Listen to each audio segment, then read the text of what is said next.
My name is Mitch Hilliard, and today I will be walking you through an example of how to apply the Giving Voice to Values framework, which is found in our class textbook, Ethical Obligations and Decision Making in Accounting. I'll start by illustrating a scenario. Mike and Becca are in charge of a volunteer effort sponsored by their club to clean up and raise money for students, faculty, and staff at their college who had been affected by hurricane debris. Through their efforts, the club had given 2,000 hours of service and raised $20,367. With the money raised, they decided to purchase $100 gift cards and distribute them to the affected community members. Matt purchased 200 of these cards, and then they were distributed. Now we get to the problem in the situation. Out of all the money raised, 367 is unaccounted for. When Becca approaches Matt, he tells her that there were fees associated with purchasing the gift cards that totaled $400. He used the leftover money, plus 33 of his own, to cover that amount. When Becca asks to see proof of these fees, Matt tells Becca that she should trust him, and when she objects, he says he will get her receipts later. Becca later overhears Matt talking to another member of the club, David, about a trip he is planning to see his girlfriend that is conveniently going to cost $400. Becca believes that Matt used the leftover $367 to help fund his trip. However, she does not know how to approach him about the situation. We will use the Giving Voice to Values framework to help guide her. The first step in the framework is to identify the main arguments that she will need to counter. In other words, what will Matt's reasons and rationalizations be? Matt could potentially use the trust and loyalty excuse again. He may tell Becca something like, "Come on, you know me. I wouldn't do something like that. Trust me, I promise I didn't take the money for myself." Or instead of denying it, he might admit it, but just try to convince her not to tell anyone.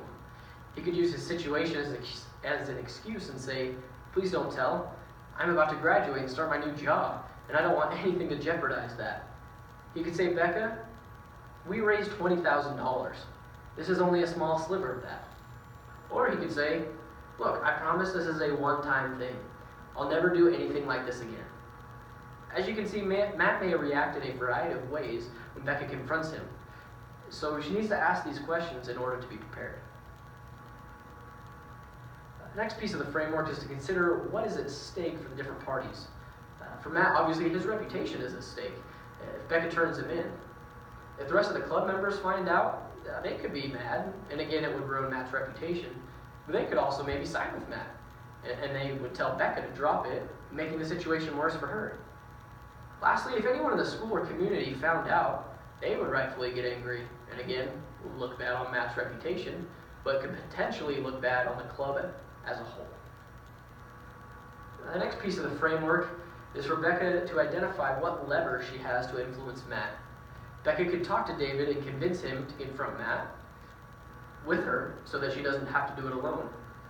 Becca could tell Matt that she's going to go talk to the advisor about it if he doesn't repay the amount. In other words, threaten him with an ultimatum. Lastly, she could tell Matt that doing this jeopardizes his respect that she, as well as others, have for him. So you can see that Becca has many resources she could use to approach Matt with.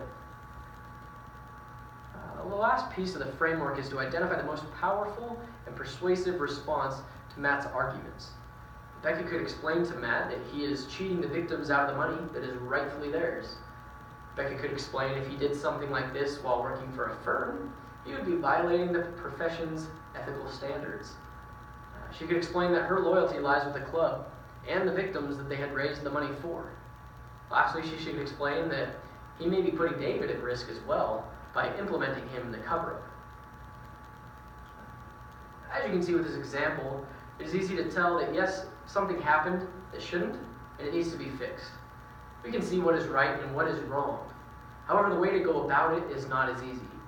There are many different approaches to this situation that could all achieve the goal of the wrong being righted, but the outcome of the people involved will vary.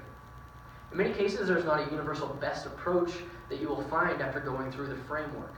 You need to take into account the personalities of people involved, because many times this will dictate the route that needs to be taken.